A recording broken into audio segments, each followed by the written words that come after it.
Good morning or good afternoon, because it's after like 12 or something like that. My name is Adafini. I work with the Intercultural International Student Services, and once again, welcome to our MLK week first part teach-in. First off, I'm going to identify a couple of sponsors and thank them for helping us with this week. So we have Academic Affairs, CSB President's Office, the Intercultural International Student Services, the Intercultural Directions Council, and Learning Enhancement Services. So for today's teaching session right now, we have Professor Jeffrey Anderson, and he's going to be doing a topic on the future of race in America. So a little background on Professor Anderson. Jeffrey Anderson holds a PhD in international relations and from the American University in Washington, D.C. He has taught in the Peace Studies Department at St. John's University and the College of St. Benedict since 1992. His research specialties are international development, global environmental issues, and science and technology policy. He chose to focus on this topic because he believes Michael Alexander lays the groundwork for a new social movement that challenges the indifference towards and acceptance of a criminal justice system that runs counter to the goals of equal justice. So please help me welcome Professor Anderson.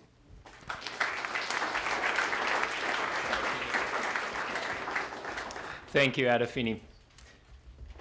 Michelle Alexander, I'm also a YouTube and TED Talk fan, all right, in addition to science, technology, and international development, international relations. Sometime you watch TED Talks alone, okay, and they're cool, you learn a little something, and sometime you watch them together. So I'm excited that we get the opportunity to watch one together today with the hope that this will be a discussion that you'll take home, okay? My job's basically to do two things: to get out of the way and not mess up this opportunity, okay? To have you all together on our campus. This book, which her TED Talk is based on, is called The New Jim Crow. And she says right in the foreword to it that she wrote it for a certain type of person, okay? And I hope we have plenty of those here today. Basically, it's those that care about racial injustice, like to see a world of greater racial justice, and those, and also that might be a little clueless or unaware of the crisis that exists that you're going to learn about in the next 23 minutes. She wrote this book in 2010. Since that time, we've associated a lot of names with police brutality, okay, that have been the victims of police brutality. Direct violence shows in a very direct way.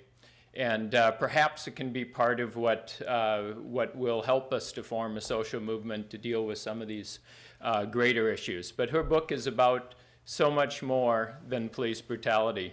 It is about mass incarceration, and specifically it is a form of social control. She argues that it's a new Jim Crow. If you think that's a crazy idea, you're not alone. She thought it was as well. She's come to a different conclusion, and here in this TED Talk, you get to watch her path. If you're interested, I highly recommend the book. It's, I think, probably the most important book for me written in the 21st century that I've read, and it backs up a lot of what she has in her talk. So thank you very, very much for the great turnout, and I'll facilitate a discussion after, but I hope you're all prepared to talk about kind of the yes, but how do I know it's true, or what if it's true, as well as the yes, but what do we do about it, okay? So have a collective discussion after that I'll facilitate. Okay, so here we go. It is just wonderful to be here, surrounded by so many people with open minds and open hearts, people who are willing to imagine that there is more to this world than meets our own eyes. And I want to share with you how my own eyes have been opened and how I have learned to care more about a group of people we're supposed to despise, people we're supposed to hate, people we're supposed to fear, people we are taught are unworthy, fundamentally unworthy of our care, compassion, and concern. I'm here to talk about criminals, and I'm here to talk about our criminal justice system, a system of mass incarceration, a penal system unprecedented in world history. Millions of people are locked up in the United States today. Overwhelmingly poor people and people of color, locked in literal cages, often treated worse than animals, and then upon their release, they're stripped of the basic civil and human rights supposedly won in the civil rights movement, like the right to vote, the right to serve on juries, and the right to be free of legal discrimination in employment, housing, access to education, and basic public benefits. So many of the old forms of discrimination that we supposedly left behind during the Jim Crow era are suddenly legal again once you've been branded a felon. That's why I now believe we have not truly ended racial caste in America. We've merely redesigned it. Now, I want to just admit at the outset that there was a time when I rejected this kind of talk out of hand. There was a time when I rejected comparisons between mass incarceration and slavery, or mass incarceration and Jim Crow, and believed that people who made those kinds of claims and those kinds of comparisons were actually doing more harm than good to efforts to reform our criminal justice system or achieve greater racial equality in the United States. In fact, the first time I encountered the idea that our criminal justice system might be functioning like a caste system, I was living in Oakland, California, and I was rushing to catch the bus. And as I was hurrying down the street, there was this bright orange poster stapled to a telephone pole that caught my eye. And on it, it said in large bold print, "The drug war is the new Jim Crow." And I paused for a minute and scanned the text of the flyer, and I saw that some radical community group was holding a meeting several blocks away, and they were organizing to protest the new 3 strikes law in California, the expansion of this prison system, the drug war, racial profiling, police brutality. The list went on, and I stood there looking at the flyer thinking to myself, yeah, our criminal justice system may be biased in a lot of ways, but it doesn't help to make such absurd comparisons to Jim Crow. People just think you're crazy. And then I crossed the street, hopped on the bus, headed to my new job as director of the Racial Justice Project for the ACLU. Well, when I joined the ACLU, I assumed that our criminal justice system had problems of racial bias, much in the same way that all institutions in our society are infected to some degree or another with problems associated with conscious or unconscious bias and stereotyping. And so I assumed that it was my job to join together with other advocates to try to root out racial bias wherever and whenever it might rear its ugly head in the criminal justice system. But by the time I left the ACLU, I had come to realize that I was just dead wrong about our criminal justice system. It's not just another institution in our society infected with some degree of bias, but a different beast entirely. The activists that posted that sign on the telephone pole weren't crazy, nor were the smattering of lawyers and activists around the country that were beginning to connect the dots between mass incarceration and earlier forms of racial and social control. Quite belatedly, I came to see that our criminal justice system now does function much more like a system of racial and social control than a system of crime prevention and control. Millions of children in the United States today grow up believing that they too one day will go to jail. In our most segregated, ghettoized communities in the United States, young people are shuttled from decrepit, underfunded schools to these brand new high-tech prisons. They're targeted at young ages, often before they're old enough to vote, stopped, frisked, searched, interrogated about who they are, where they're going if they are headed home with nothing but Skittles in their hand. Stopped, frisked, searched. And when they're arrested, they're typically arrested for a relatively minor, non-violent, often drug-related offense, the very sorts of crimes that occur with roughly equal frequency in middle-class white communities or on college campuses, but go largely ignored. They're arrested, swept in, branded criminals and felons, and then ushered into a permanent second-class status, a status from which they will never escape. And this is happening to people by the millions in this country. Today, there are more African American adults under correctional control, in prison or jail, on probation or parole, than were enslaved in 1850, a decade before the Civil War began. As of 2004, more black men were denied the right to vote than in 1870, the year the 15th Amendment was ratified, prohibiting laws that explicitly deny the right to vote on the basis of race. Now, of course, during the Jim Crow era, poll taxes and literacy tests operated to keep black folks from the polls.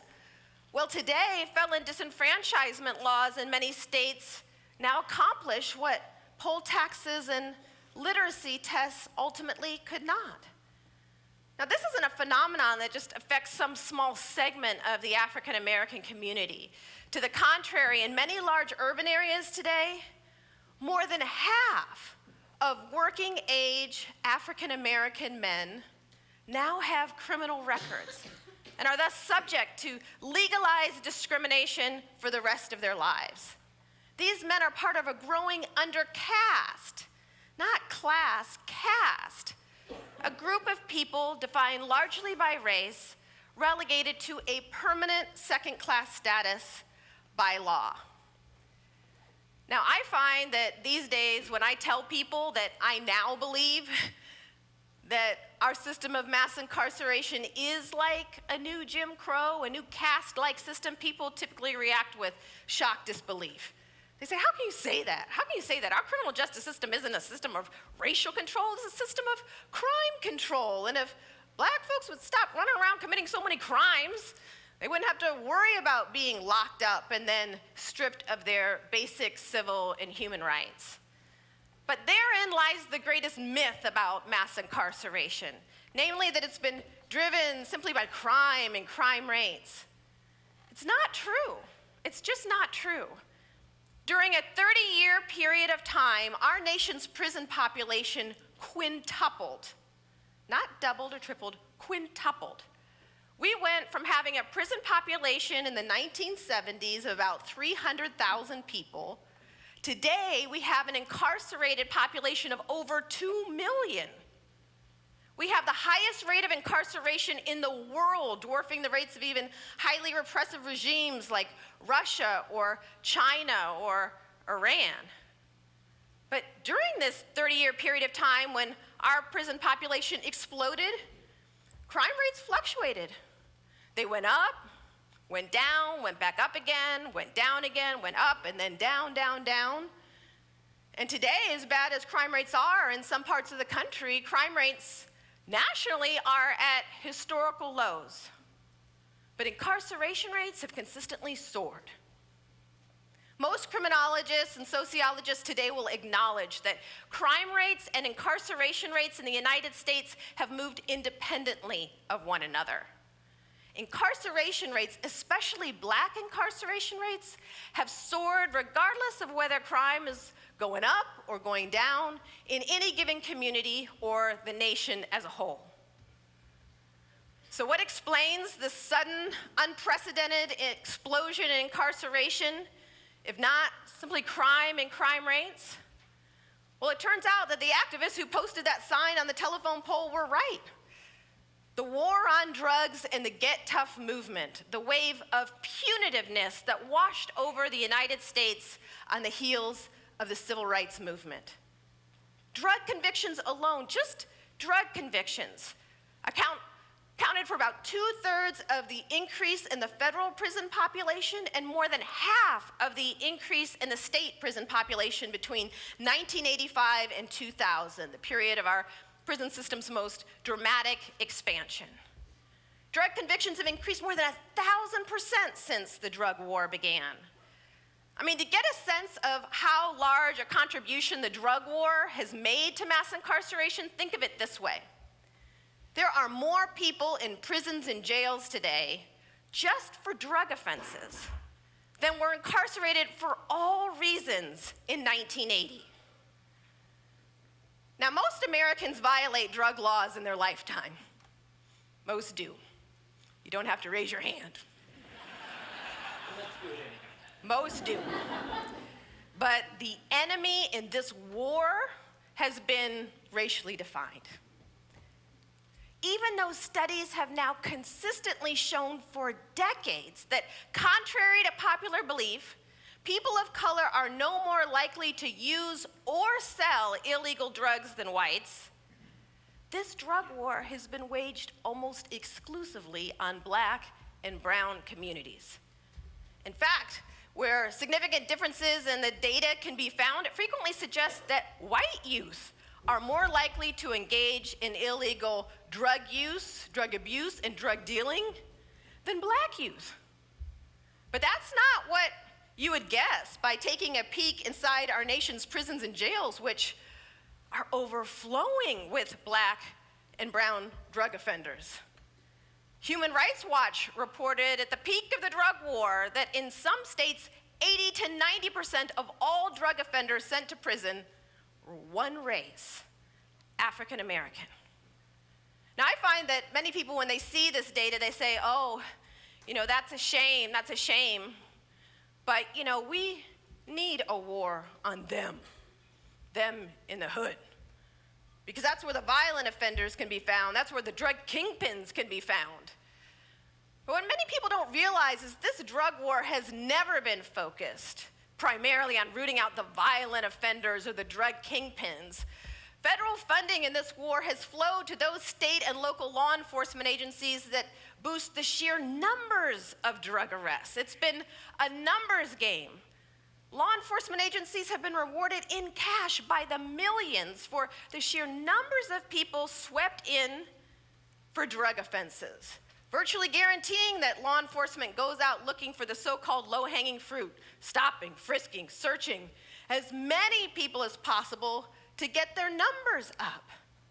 And federal drug forfeiture laws allow state and local law enforcement agencies to keep for their own use up to 80% of the cash, cars, homes seized from suspected drug offenders. You don't have to be convicted, just suspected of a drug offense. And law enforcement can seize the cash out of your pocket, out of your home, take your car, sell it, keep the proceeds, thus giving law enforcement a direct monetary interest, not in ending drug abuse or drug addiction or drug-related harm, but in the longevity of this war itself. And the U.S. Supreme Court, far from resisting the rise of mass incarceration and the targeting of poor communities of color, far from resisting it, it has facilitated the drug war at every turn.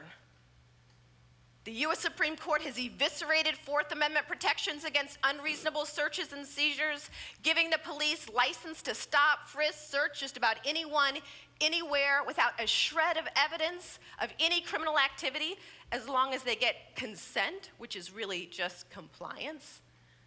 And for those who want to challenge the bias that is on full display in the drug war, the U.S. Supreme Court has closed the courthouse doors.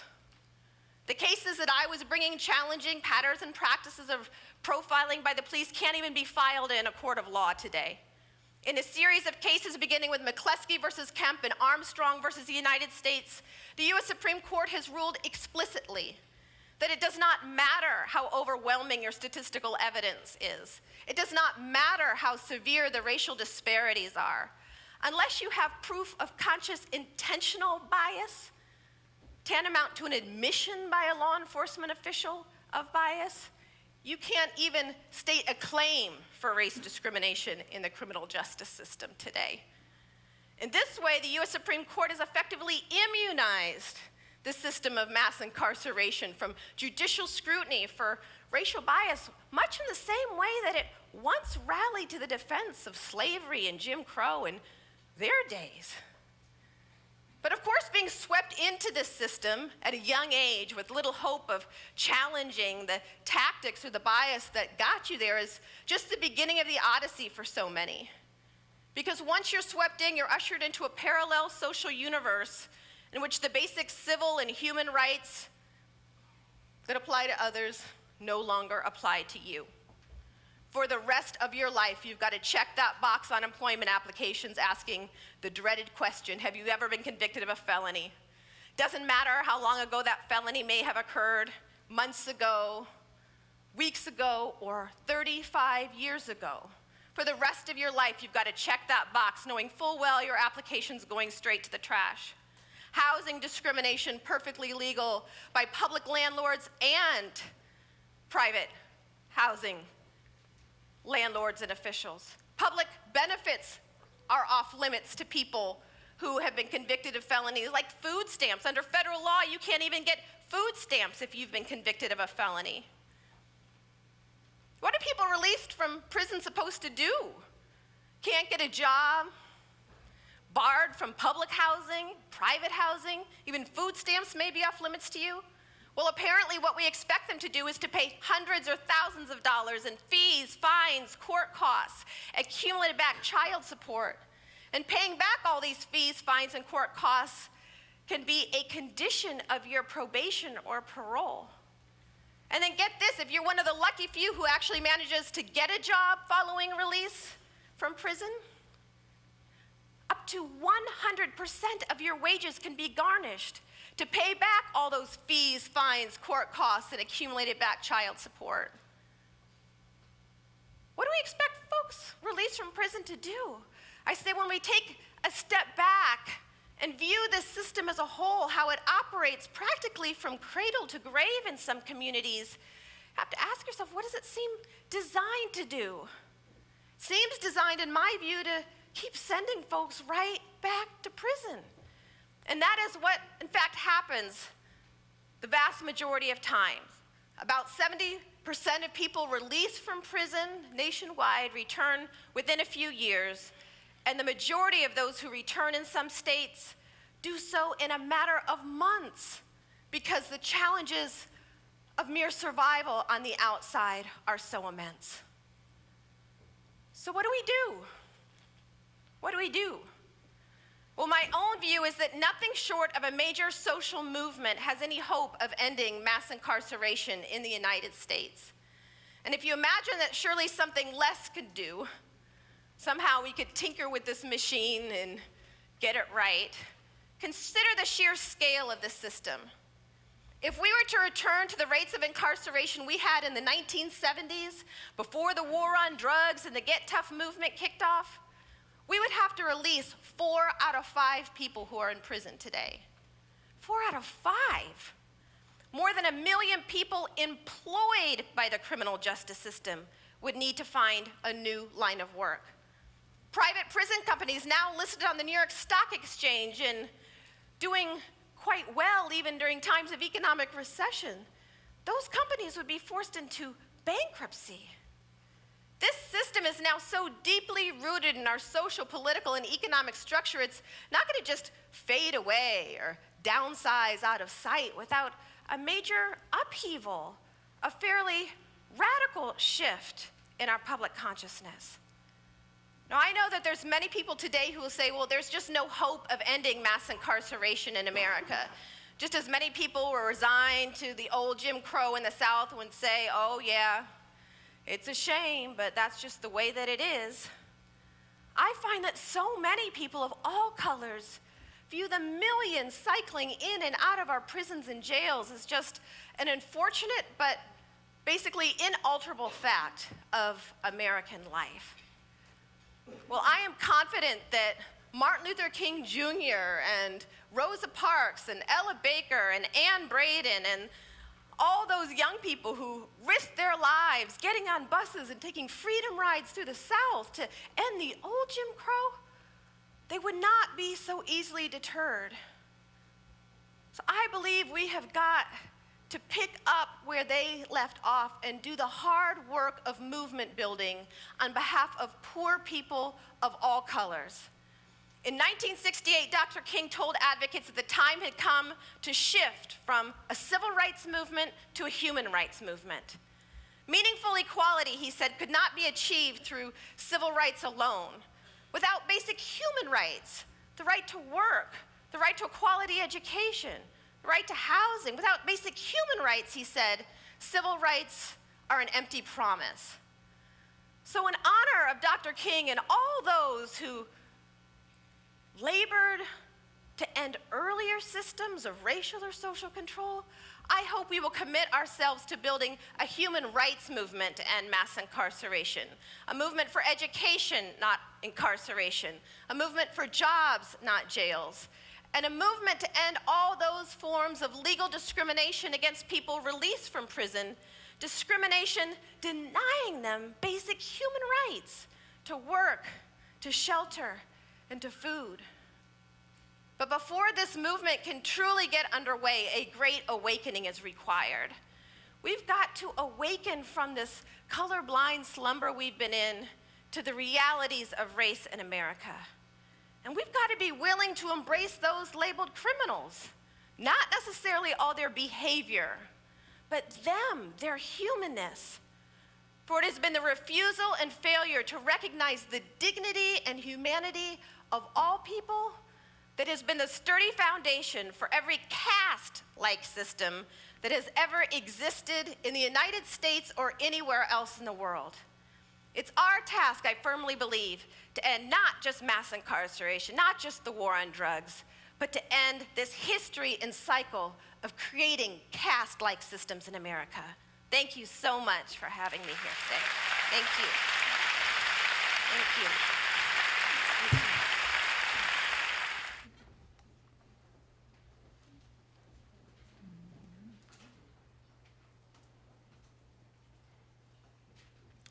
Okay, let's see what we can do with this in the next 22 minutes here. I want to say just a couple things. My FYS class, I see a few in attendance anyhow, good to see. They've had to read the Freakonomics book, and I've asked them to think about it in terms of how you do research, what you care about, and take some lessons from that. 3 important questions that I think Michelle Alexander does very well is she asks important questions.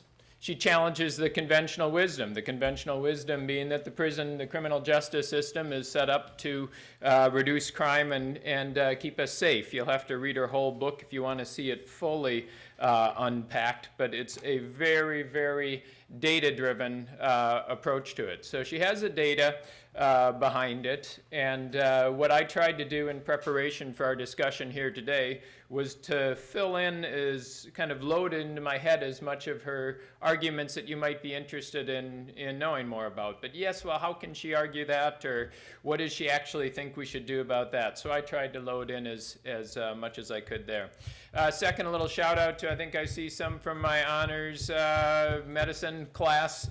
It came as a shock to me that evidence-based medicine is kind of the rage now. It's kind of freaky thinking that I made it through my first 50 years of life with doctors using something other than evidence-based medicine. But often in a lot of our public policy work, you think that it's more evidence-based than it might be, like criminal justice system is designed to keep us safe. Designed to do so cost effectively. It might be designed to do something else, and in this case she's suggesting as a replacement, not just infected with racial bias, but actually a continuation, a form of social control that might be harder to get rid of than slavery, which aroused moral opposition, than Jim Crow, which aroused, again, moral opposition to it. Now it gets harder because you're dealing with the issue of a criminal, a wrongdoer, and whatnot. Okay? And then I want to tell you that I've lived my whole life in the shadow of the war on drugs. Or I should say I've lived my whole adult life. I turned 18 in 1982. I enrolled at St. John's University, lived in Tommy, Third Tommy. They've retired my room. But not for anything bad that happened there, just because it had a really crummy view and they didn't want you to be disappointed by having to look at the study lounge, okay? Those of you who live on Third Tommy would know that's 351, all right? Anyhow, Ronald Reagan announced the war on drugs in October of 1982. And I said, oh shit. Whoops, sorry about that. So anyhow, yeah, it was like, oh boy, because the president gets on and says there's going to be a war on drugs, all right? So there was a coke dealer downstairs. There was a person who was selling marijuana on the floor upstairs, okay, or on our floor, actually. You know, maybe not huge surprises at the time. I turned 19 then in 93. So I got to start going to bars back then. All right, you need to wait till 21 now. I went to Toro's of Aspen, right across town in Shady Oak Road, if you know that area. No longer exists, but it was kind of a little upscale restaurant where you could have your fajitas, okay? Suburban people have their fajitas, and you go up to the bar, and you could also see people laying lines of coke, okay, and snorting it up, all right? So at first it was, oh shit, and then it was, okay, the war on drugs is not going to apply to me. It's not going to apply to St. John's, St. Ben's. It's not something that I need to actively worry about for the concern of friends who might be making a bad decision or things like that, okay? It wasn't going to be applied in that fashion, all right? If you read her book, you'll understand that the crack epidemic is not happening then. That's not what led to the war on drugs. That comes a little bit later. And she doesn't try to say that, oh, crack wasn't devastating to communities or it wasn't a big deal. It was a huge deal. She calls it one of the four, you know, the four horsemen kind of coming through communities and being tremendously destructive, okay? And finally, she's open in her arguments to having people who might not agree with her. She's married to a federal prosecutor who she spells out right away in the beginning of the book, doesn't share all her views, but was a faithful reader. So she's used to having her readers, or having readers challenge. So I hope we do some of that today. And finally, you might have, hopefully you noticed that she is a wonderful speaker. I believe she's, according to Rate My Professor, one of the top 10 professors that you have to take. So I'm going to step out of the way now because I'm not on that list, okay? But my job here is to try and answer any questions you might have, as well as to kind of repeat statements and see what reactions people have to what you just heard and saw. Okay? Do we have any questions?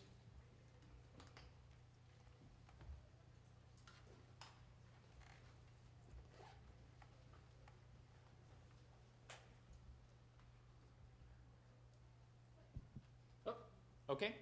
So I think during her presentation, she spoke a little bit about the disenfranchisement of felons, but she only spoke about it briefly. I was wondering if maybe you can expand on exactly what, I guess, privileges are denied to people who are criminals. All right. Is this on now? Yep. All right. Great question. Yeah. So you have. You may have heard of Ban the Box, okay, the movement, or you might have seen on applications, any number of applications, employment applications, school applications, welfare applications, the box to check if you've ever been a felon, all right? So certain states have moved to ban the box. So simply being a felon that way could get your application immediately into the hopper, all right? Now it still comes up as part of the job interview, but it's later on after they can see you, after you maybe in person get to say, hey, you know what, I was a college freshman at St. John's University and I did this really dumb thing, okay? And I ended up getting this felony offense out of it, okay? But I've since rebuilt my life. I think you'll find me to be a impressive individual. Okay, so you have that level, okay, of stigma that could affect your ability to get a job. All right, you also have the political disenfranchisement on a felony for a number of years. I think it varies, but for up to, I think 12 years felony offense for being unable to vote. All right. You might know about 3 strikes and you're out.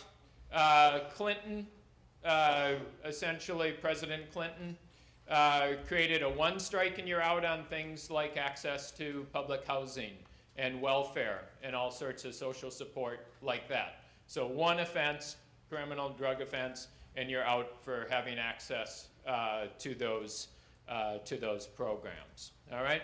So right at the heart of your livelihood, where you're going to live. Now you're going to ask grandma. You're going to have to sleep on your grandma's couch for life.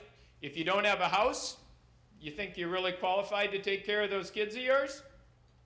All right. Now that's at jeopardy as well. All right.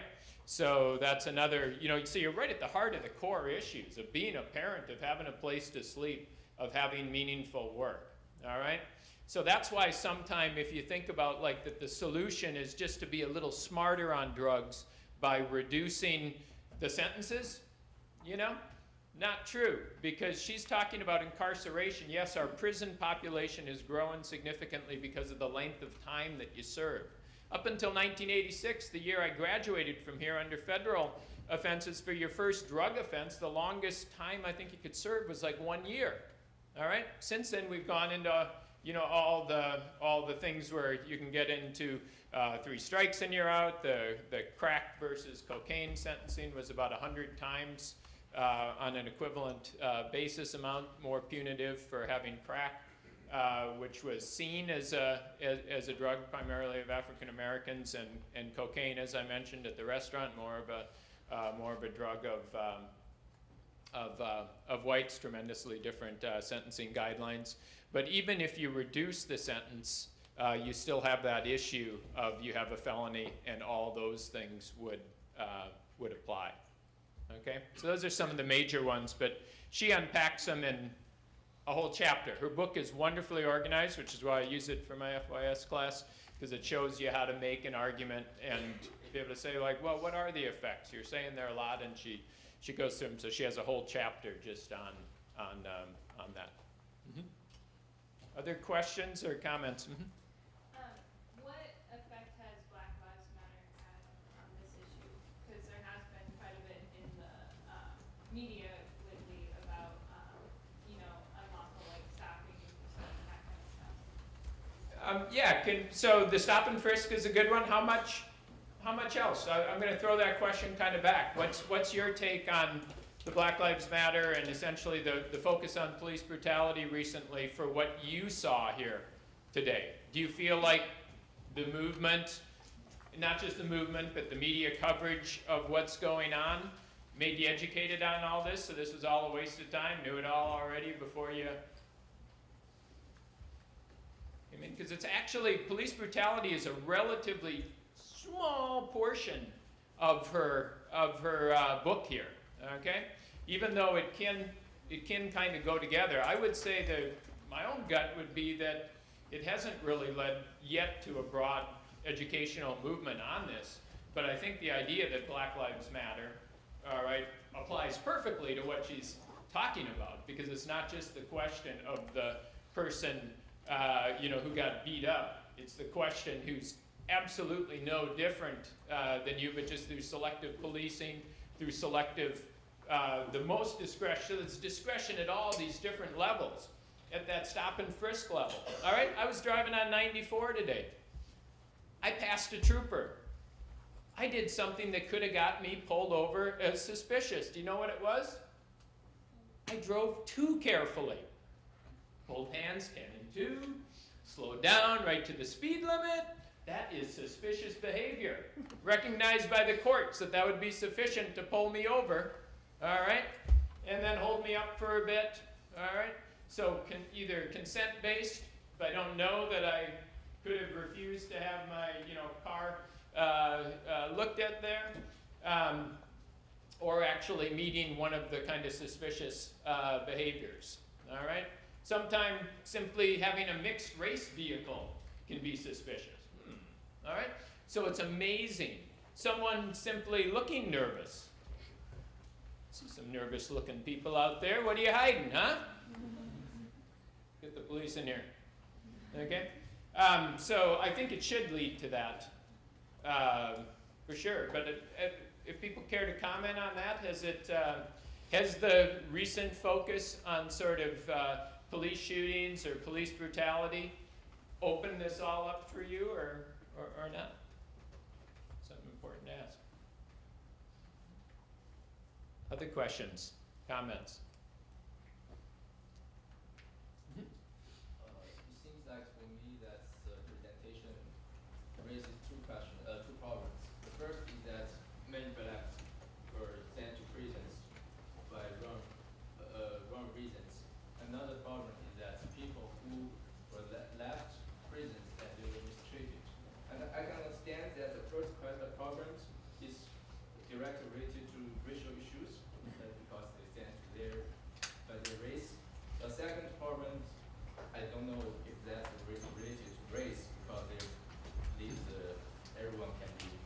All right, that's a great question. She's making the argument that the system is a form of social control. That it's not just, you might know that there's racial bias within education, or that there's racial bias within different areas, you know, that can filter in. All right, but she's arguing that it's something more than that. That it's a form of social control. All right, but your second point is great, because when you look at who's in prison, yes, she argues that there's targeting, but there's also a lot of what she sort of terms white collateral damage. All right, if I do happen to be caught and punished, I could end up with the same problems, you know, being barred from public housing, not being able to vote, you know, just difficult to essentially reestablish myself. So criminality might then be more likely, right? Because I can't get a job, you know, don't have housing. It's amazing, like in 1980 or so, the percentage of people who went back into prison because of parole violations was only like 2-3%, something like that, all right? Whereas now it's almost 35%, I believe, of all the people going back into prison are for parole violations, okay? So yes, the difficult life that's made for people once they come out affects all people, sort of, you know, all people who go through the prison system and come out, regardless of race. So generally, people are supportive of the ban the box position, the idea that they shouldn't have that box on there. But sometimes the other issue is that we sometimes use bad proxies for criminality. And so sometimes a person's race alone might be seen in someone's mind as being more likely to be criminal. So there is a minority, a position of some blacks who wouldn't mind having the box, because it would be their clear way to not check it and show that they're not a criminal, thus kind of pushing out of the person's mind the idea that since we don't have the box anymore, it's no way for the non-offender to essentially be able to check that box. Okay? So, yeah, so today we celebrate sort of, you know, on MLK Day, we kind of back in the 60s, and we're talking about the civil rights movement. And she's arguing for much more of a human rights movement, to have progress on that, concerning education and jobs. If any of you are econ majors out there, economic historians and that, look at what happened to work over this same period of time, you know, from when MLK was shot, basically. The decline in unions, the decline in jobs that paid for physical labor. Look at unemployment rates among black males. And that, so they get the whammy that way for sure, okay? Those of you who've taken me for my peace studies class will know that I love talking about MLK's letter from the Birmingham jail, and you might even have a test question on, talk about his, you know, ideas concerning just and unjust laws, and, you know, it's inspiring on how you kind of choose to openly and lovingly disobey unjust laws, laws that separate, laws that don't square with the law of God, all those good things. So if you're in a philosophy class here, and you're thinking like Thoreau, it's like, yeah, you got a conscience and I'm using it. That's fantastic. Well, even back in that day, there was a vice president, his name was Richard Nixon at that point in time, hearing those arguments, thought, you know what? It ain't right when people choose which laws they're going to follow in that. So this whole civil rights movement is bringing with it a disrespect for law. So even before the civil rights movement has had its success, you see the seeds of law and order already being placed. All right? A lot of conservative Southern governors, but also people like Richard Nixon, who then would essentially win in 1968, defeating Humphrey in what was largely known as the Southern Strategy. Anybody know what the Southern Strategy was? What was the Southern Strategy? It was the same strategy that worked to get slavery firmly embedded here. It was the same strategy that worked to get Jim Crow laws through. It was appeal to the economic marginalization and maybe some of the race-based hostilities of relatively poor and insecure whites. Okay?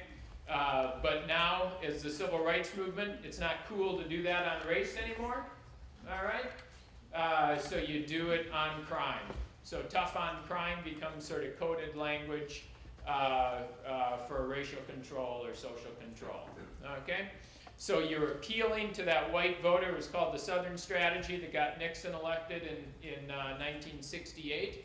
But it's not a Republican. I'm not beating up on the Republicans because then, essentially you get Reagan in the 1980s, also tough on crime, appeals to some of those same voters. But then you get Bill Clinton.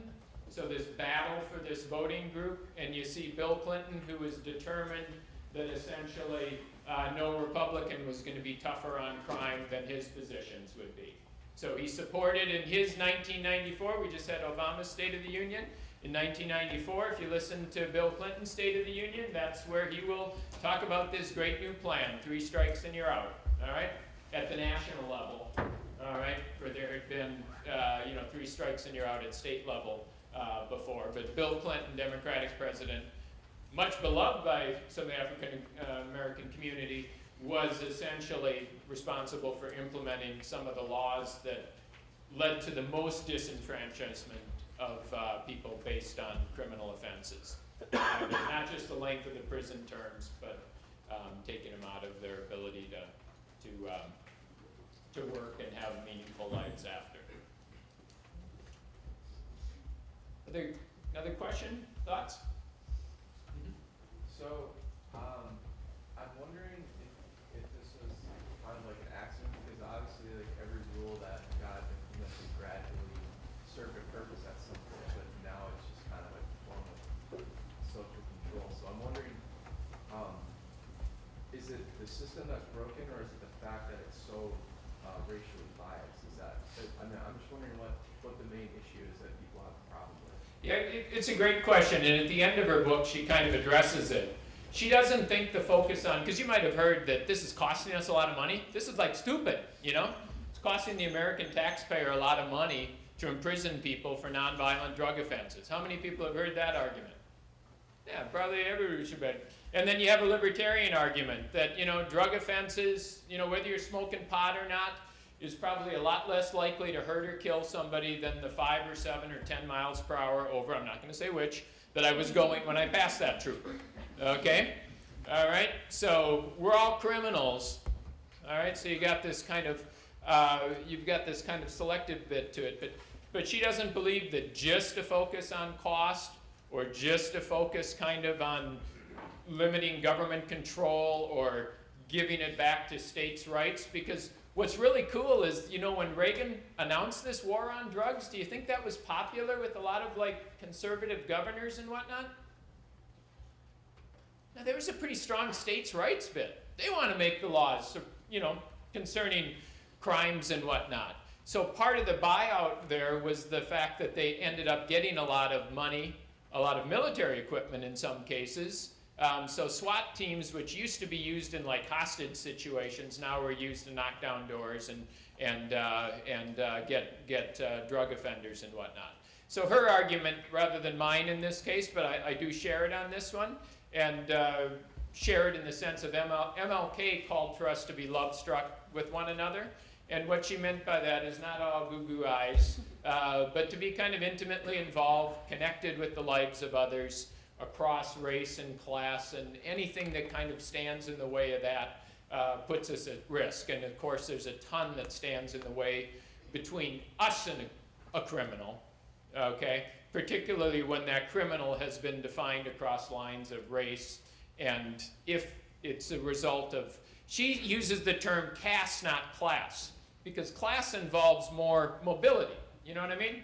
You work hard, you can kind of escape your class, whereas when we think of caste, it's like more the rules. Legal discrimination is so set up against you that it makes it much tougher to escape. Take one more question, then I think we got to go. So, like, what would your recommendation be for like the average Joe who wants to know what they can do to help fight this problem? Yeah. Well, I'm glad that the average Joe and Jane and so many came out today. So certainly I think if you wanted to be more convinced of things, if you wanted to more fully understand it, I do highly recommend her book. Do I recommend that you share and have discussions with this video? I hope that you'll do that widely. When I was coming over here, I thought, you know, I've been part of faculty and student groups before to try and get divestiture out of South Africa, you know, or look at military investments. I thought, you know, I haven't actually looked at our own investments here in my own life to see if we're invested in the prison economy. I try and be a much more informed voter on being smart on crime, so I would join up. It doesn't mean that you don't join up with people who are concerned about cost or who are libertarian on these issues. But at the heart, she is arguing to try and, you know, not just be concerned about crime and punishment in a narrow sense, but to orient your lives in a bigger picture in a way that gives you a greater opportunity to be love-struck with people very different from you, to understand people's lives, to care about them. It's been shown to be what changes people's, back when HIV/AIDS, there was a big, you know, kind of discrimination against people with HIV and AIDS, and one thing that they saw is that when people had contact, when someone in the family got the disease, all right, that it changed things quickly. So we have to kind of expand our notion, I think, of the human family on this issue. And I hope you'll take it and run with it and run with me. So thank you very, very much.